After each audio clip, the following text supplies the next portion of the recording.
Greetings. By virtue of your presence watching this video today, I want you to know that we consider you to be an extended member of our family at Unity in Linwood. We believe that you are an individualized expression of that one creative impetus which stands behind all life, and as such we celebrate the uniqueness which you are, and we celebrate our unity with you. We are glad you're with us. Thank you. That's perfect. Perfect place. Good morning, Unity in Linwood. Good morning, Unity in Linwood. Good morning, Unity in Linwood. Turn to the soul who sits to your right, please, and say thank you for the gift of Unity in Linwood. And to the soul who sits to your left, and say thank you for the gift of Unity in Linwood. I'd like to begin by acknowledging and thanking you for participating and supporting our fall fundraising effort, during which we generated $35,822.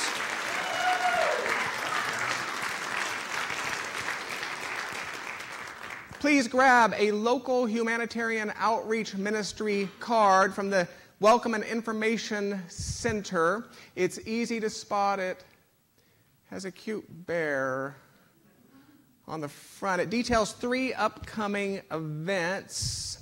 Consider first Christmas House. It's a charity shopping opportunity hosted by Trinity Lutheran Church in Linwood. It benefits over 600 youth each year.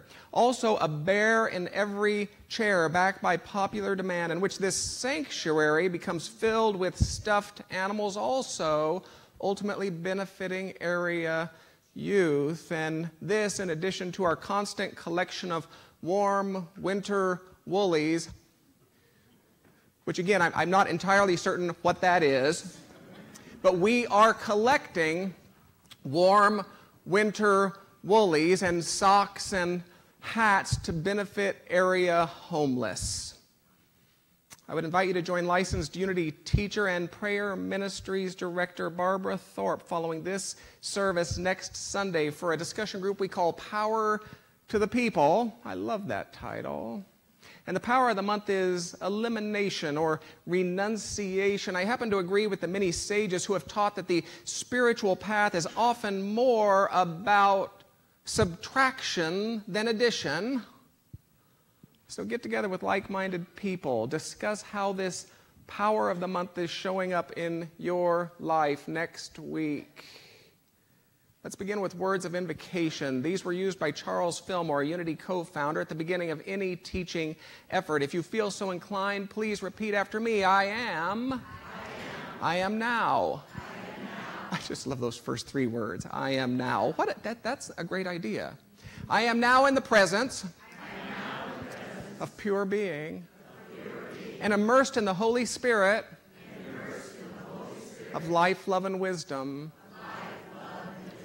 From your divine wisdom,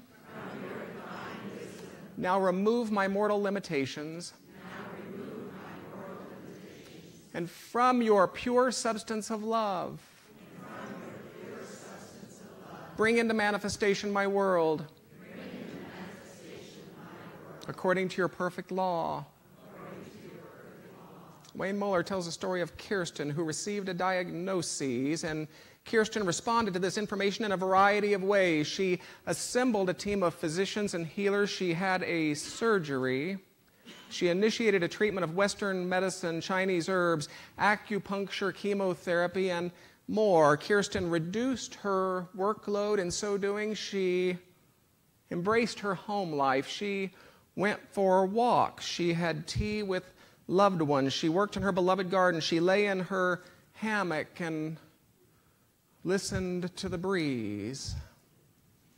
She started yoga. She started to meditate. She started to paint. The author recalls that over time, he and a friend found themselves admitting something of an envy, not of Kirsten's diagnosis, of course, but of the soulful life which she had finally cultivated and embraced.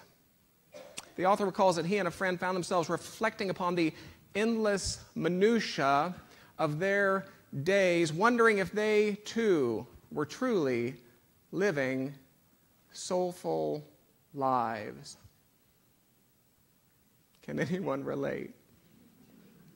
So I'd like to welcome you at this point. I'd like to welcome you yet again to Unity in Linwood. I'd like to welcome you to this, the third in our fall series, drawn from the book, How Then Shall We Live? 4 simple questions that reveal the meaning and beauty in our lives, written by the great theologian Wayne Muller. The first 2 of Muller's simple questions were, well, who am I and what do I love?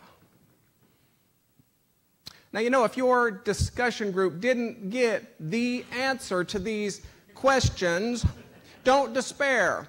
Don't despair, for this is exactly as I really think it should be. You know, it's such a sad paradigm that the point of any question is to find the answer, that we might check that question off from our endless list of things which exist, that we might check them off from our endless lists. Instead, I encourage you to carry these questions with you, to allow them to grow you, to allow them to support you, to guide you. I will be doing the same thing. And for today, our third inquiry is, how shall I live knowing I will die? Now, it's in the Bhagavad Gita that the question is posed, of all the world's wonders, what is the most wonderful? And the question is simple and direct, that no man, that no woman believes he or she will die. Now, in Unity, we come by this resistance to the doorway, which we call physical death, one of an infinite number of doorways we will navigate on our eternal adventures of soul growth, development, and unfoldment, really. We come by this resistance to the doorway, which we call physical death, pretty honestly. After all, Unity co-founder Charles Fillmore taught and believed that when we become spiritually evolved enough, the healing faculty which exists within our bodies will regenerate so quickly, so thoroughly, that the aging process will stop and we will get to live in these forms forever. So yes, I think this resistance we have to this doorway, which we call physical death, we come by it honestly. I have to tell you, I don't really get it. Frankly, I look forward to something of a shiny new model someday. Something of a shiny new model capable of slam dunking a basketball. Long, naturally dark hair flowing behind me in slow motion. Maybe a few of those Richard Sherman dreadlocks even. You can see it already, can't you? I look forward to something of a shiny new model, sporting one of those stomachs that looks more like a six-pack and less like a keg. The truth is, I'm already working on that one. I will not be waiting until the next life. But regardless of our understanding of this experience, which we call physical death, Muller expands, and I quote, "We go about our lives as if we had all the time in the world to waste in unproductive work, joyless relationships, endless worrisome plans for some distant future, obsessive goals and obsessive demands. This presumed immortality permits us to be sloppy and impulsive in our actions, in our words. After all, we justify we can always clean it up later. We give hardly any thought to what we hold as sacred. We simply wait until the world turns our way before we take the tremendous risk of becoming fully awake, fully alive. But all this waiting and worrying and sloppiness is nothing more than a form of sleepwalking," end quote. And you know, I think it can be said that Kirsten's story is a universal story. I think it can be said that Kirsten's story is the story of that part of us that would keep us sleepwalking through the humdrum status quo of a comfortable mediocrity, steering clear of any pain measurable enough, steering clear of any pleasure measurable enough to risk an awakening. Sleepwalking through the humdrum status quo of a comfortable mediocrity, effectively placing the demand upon consciousness that something from without must come along to wake us up. At which point we do what Kirsten did. We finally begin to ask questions such as, what makes my heart sing? What makes my soul dance? What resides at the center of my being? What is the compass by which I will measure my daily living? And who will I choose as my cherished companions on the grand adventure? In other words, it can be said that Kirsten's story is the story of that part of us that would keep us sleepwalking, lulled by iterations of the questions, oh, when will I die? While the encouragement of this third question is to wake ourselves up by some iteration of the question, when will I live?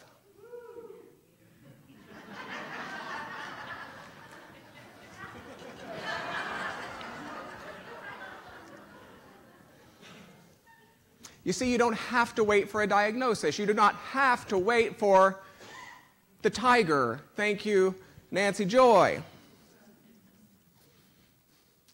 There was a woman, she visited one of our bed and breakfast establishments in Liberty, Missouri. I teased Matthew. I'm not altogether certain that he remembers this woman, and I never tell him what I will say before a Sunday morning. What are you going to talk about? You know, you show up to church.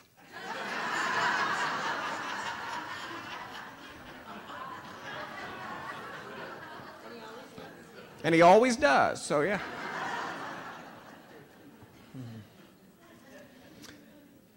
She visited one of our establishments. She was a handful, to say the least, middle-aged. She was clad in chains and leather. She was sun-worn. In the course of her stay, she confided that she, like Kirsten, had received something of a diagnosis, hers having been deemed untreatable.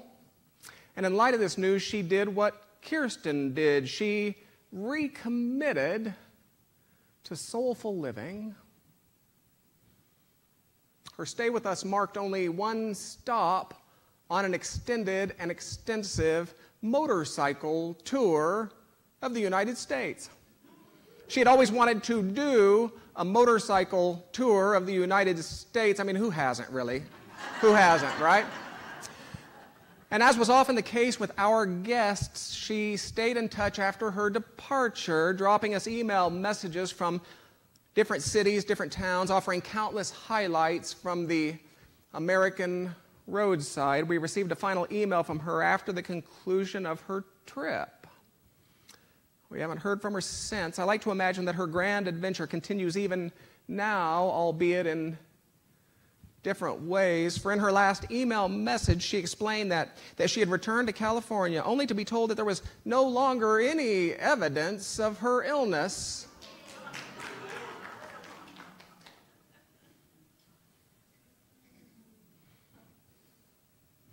Now, like our biker, Kirsten's body returned to wholeness as well. Maybe there's something to be said for soulful living. And in discussing the experience, she's quoted as saying, "Before I would just make it through the day as if it were all work. But now I feel there's such a joy to be alive. I'm happier. Life is lighter. I give my care and my attention only to that which is truly important."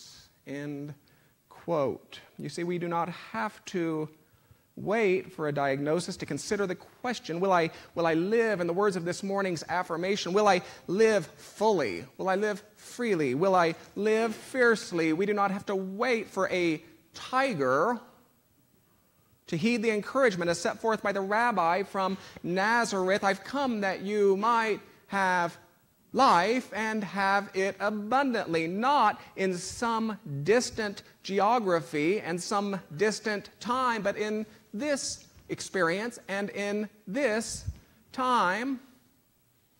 To paraphrase Muller again, life is not so much a problem to be solved as it is a gift to be opened.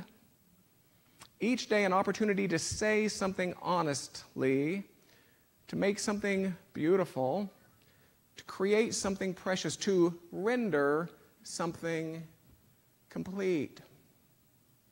Each day an opportunity to give that gift which only we uniquely can give to the family of earth. This, by the way, is the fourth and final of our questions. It will be addressed by me and by Reverend Lisa Davis of Unity of Portland next Sunday. You do not want to miss her, I promise. So let our prayers turn from those fixated upon physical dying. Let them turn into those which would support instead soulful living, believing in the very deepest realms of heart and mind that when we finally find ourselves at that doorway, that how we come to it is exactly how we will go through it.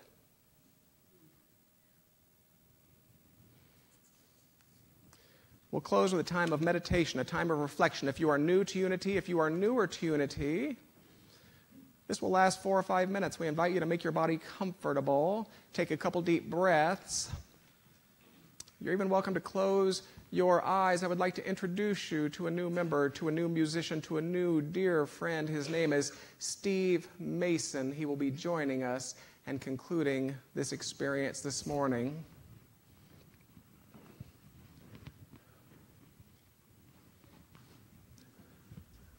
Let's just take another deep breath then.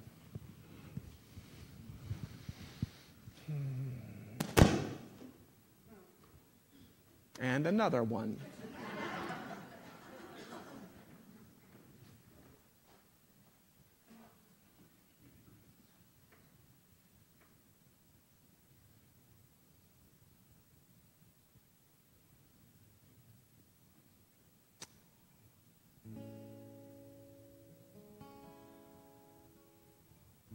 As we consider this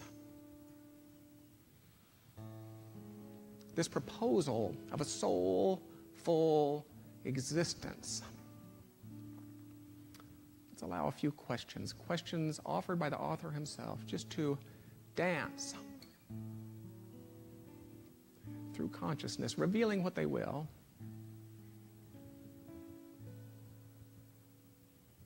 provoking that which they will,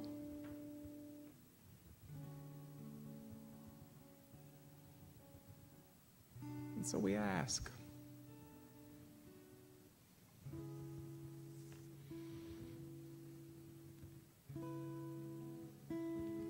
will I be patient and thoughtful with others?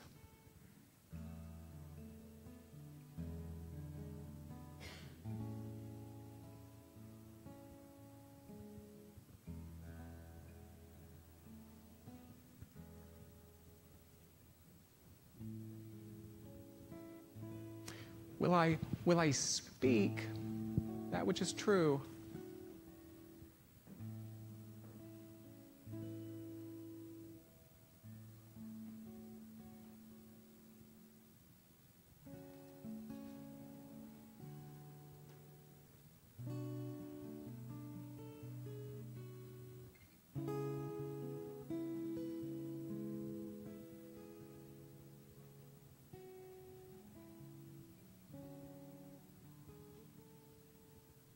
Am I willing to demonstrate a courage?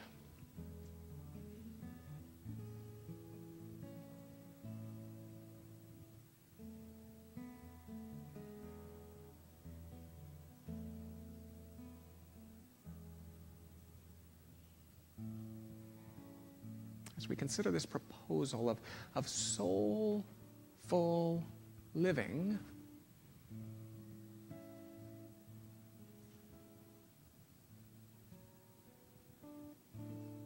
Am I willing to complete that which needs to be completed?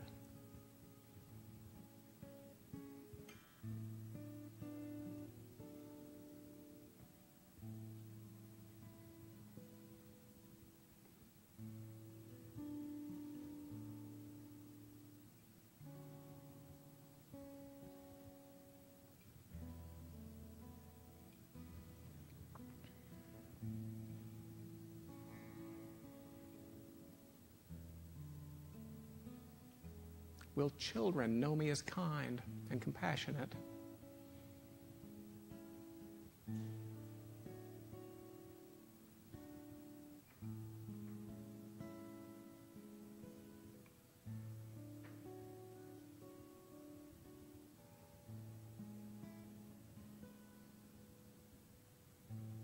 As I consider this proposal of a soul-filled incarnation, am I willing to be awake? Am I willing to see the strawberries? Am I willing to be fully alive in this day?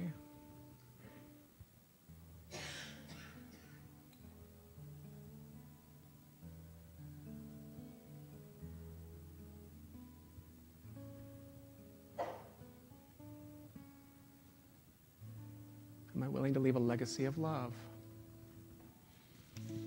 Thanks again for joining us. Please visit unityinlinwood.org for a preview of all upcoming classes, services, and events, and for an opportunity to make a gift to our community should you so choose. Thank you.